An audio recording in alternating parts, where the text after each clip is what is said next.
Hey, hi everyone. I welcome you all on CDS Nexus. Again, we are going to solve statement type question.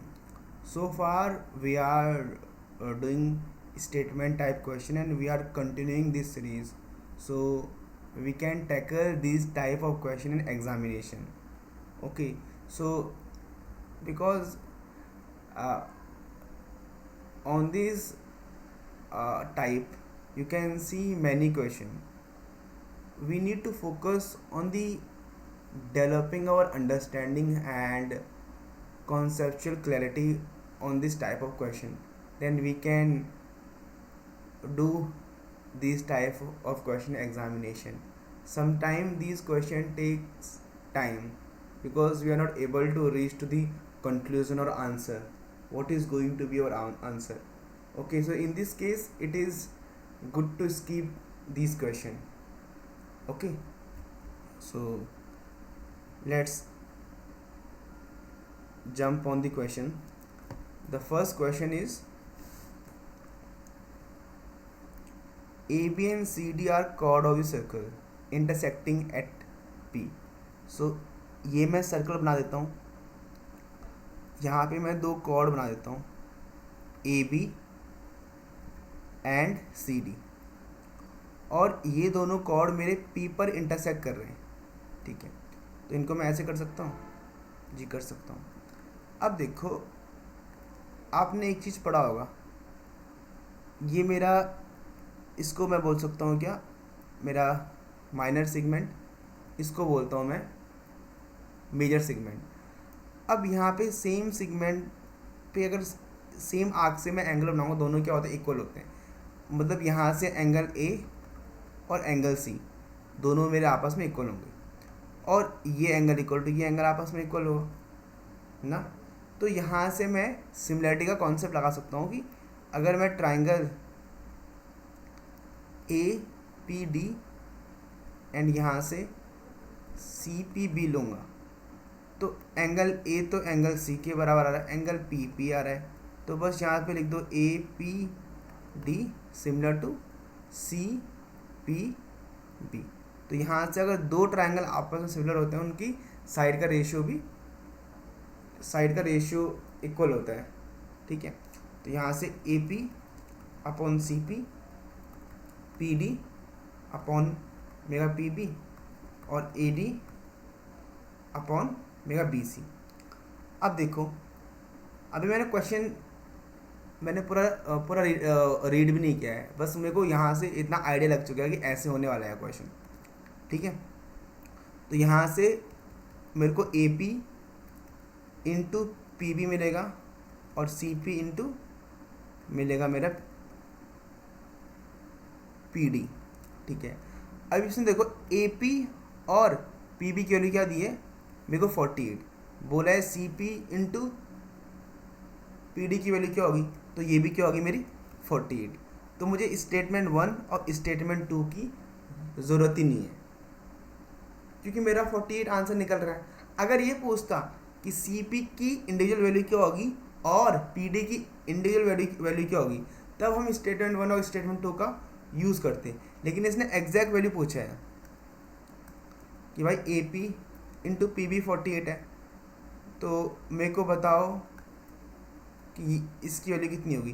तो इसकी value इसी के तो equal होगी, क्योंकि दोनों आपस में क्या इक्वल है, A P into P B और सी पी इंटू मेरा पी डी. तो मैंने यहाँ पे क्या करा है, यहाँ पे मैंने सिमिलरिटी का यूज़ किया है, तो सिमिलरिटी से मुझे ये वाला रिजल्ट मिला है. तो मैंने बोला मैं यहाँ पे ऑप्शन डी चूज़ करूँगा कि without using any of the statement I can give answer. ठीक है, ठीक है. अब ये क्वेश्चन देखो, in a triangle A B C right angle at B. ये मेरा ट्राइंगल है A B C. What is the circumradius. अब सर्कम रेडियस क्या होता है कि अगर मेरा कोई भी सर्कल है और वो मेरा ट्राइंगल की तीनों वर्टिसेस से पास हो रहा है, तो उसको हम बोलते हैं सरकम सर्कल, ठीक है। और जहाँ पे मेरे तीन परपेंडिकुलर बाइसेक्टर मीट करते हैं, तो वहाँ पे मेरी क्या होती है, सरकम रेडियस। तो in case of in case of the acute triangle वो यहाँ पे होती है ना। और in case of the right angle triangle, अगर मैं राइट एंगल ट्राइंगल बनाऊंगा और इसको मैं सरकम सर्कल करूँगा, तो इसकी सरकम रेडियस क्या होगी यहाँ पे, ये। तो ये AC क्या होता है मेरा, AC मेरा होता है हाइपोटेन्यूस।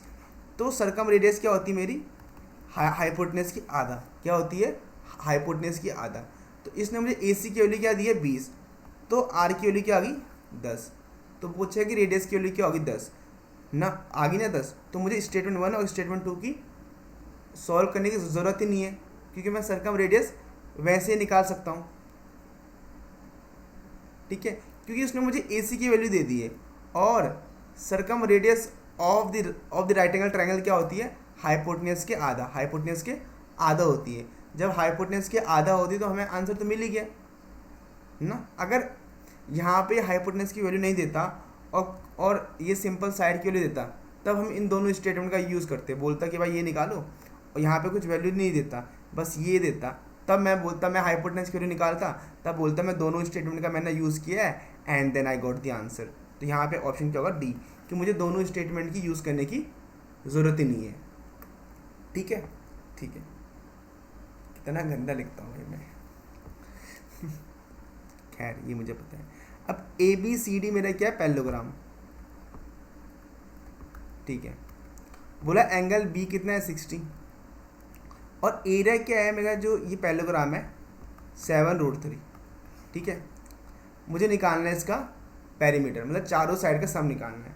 अब देखो, आप सबको पैरेललोग्राम का एरिया का फॉर्मूला तो मालूम होगा, एक तो होता है मेरा बेस इंटू हाइट, लेकिन जब यहाँ पे मुझे एंगल दिया जाता तो इसको A मानता हूँ B, तो AB साइन थीटा, आपने AB साइन थीटा सुना होगा कुछ कहीं, तो ये होता है एरिया ऑफ पैरेललोग्राम जब इनके बीच में एंगल दे देते हैं हम AB साइन थीटा।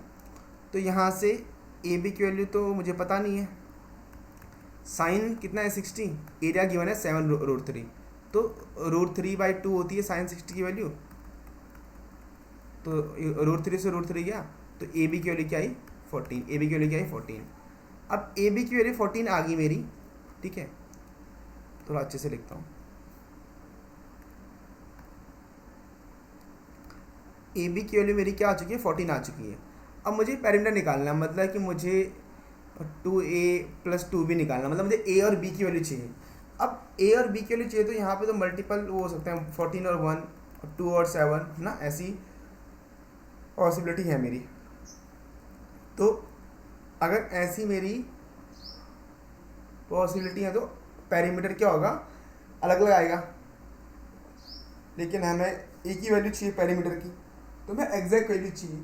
तो मैं स्टेटमेंट 1 को देखता हूँ, तो length of side AB and DE are prime number. तो अगर प्राइम नंबर है तो 2 और मेरा 7, क्योंकि 1 मेरा प्राइम नंबर नहीं है, तो 1 और जो 14 का पेयर नहीं बनेगा, तो एक पेयर बनेगा 2 और 7 का, मतलब पहली स्टेटमेंट से मैं आंसर दे सकता हूँ, ठीक है।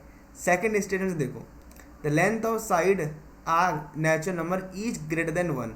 अब अगर यहाँ पे देखो दो पेयर होंगे 1 और 14 और 2 और 7।